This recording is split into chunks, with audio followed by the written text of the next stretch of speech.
Is there any Brexit deal that the Prime Minister could present you with that you would say would be a better idea than having another independence referendum? I think independence is the best future for Scotland. The decision I have to no make is around the timing of an independence referendum. I think independence, as you said, I've believed it since I was 16 years old. I've campaigned for it since I was 16 years old. And the reason I think that's the best future for Scotland is because it means that Scotland can't have change imposed on us against our will, as is happening with Brexit. Scotland voted 62% to stay in the EU, and yet we face exit against our will.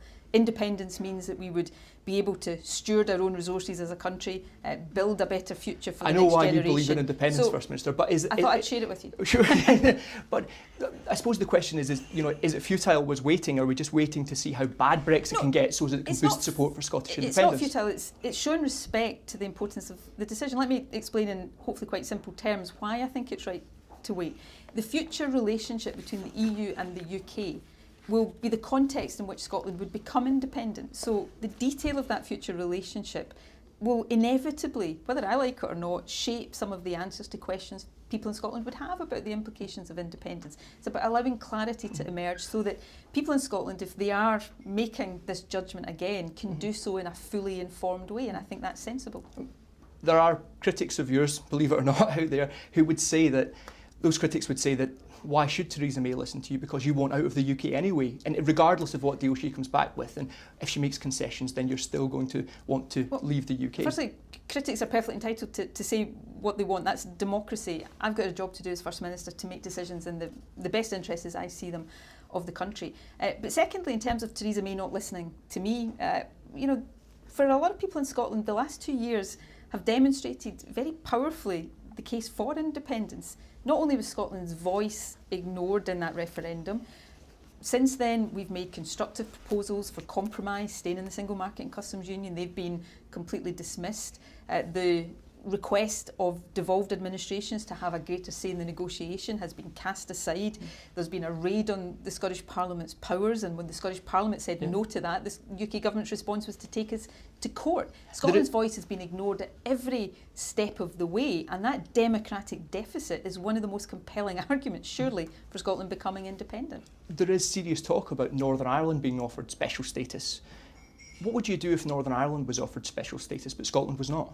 Well, I think if that's the position that we end up in, and we will see over the next few weeks exactly where this ends up, I'd make 2 points to that. Firstly, like I hope the majority of people, certainly those who care about the situation in Northern Ireland, we all want to see a solution that doesn't recreate a border between the north and south, and that doesn't in any way jeopardise the Good Friday Agreement and the Northern Ireland peace process, and that should be the priority of everybody.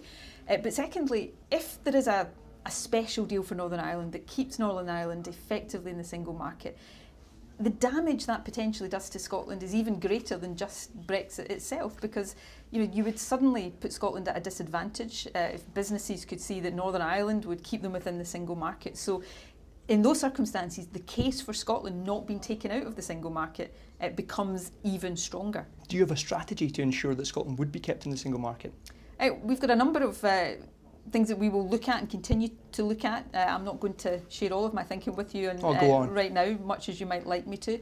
But all along, we've had a hierarchy all along of preferences. We've tried to compromise. My top preference is to stay in the EU. After that, my preference is for the whole UK to stay in the single market.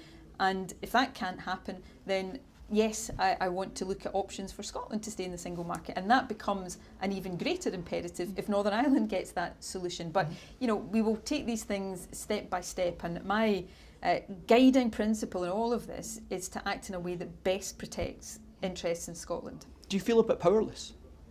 Scotland is at the moment in a position where we do not have the influence we should have as a country, because our voice is lost in the bigger UK, and I think that has profound implications. That democratic deficit has real implications for our economy and our society, and we're seeing that very sharply in Brexit. And I do think the last 2 years, you said earlier on, I've been a lifelong supporter of independence, but in the last 2 years, the argument, certainly the democratic argument for independence, has become much more sharply focused than it's ever been before.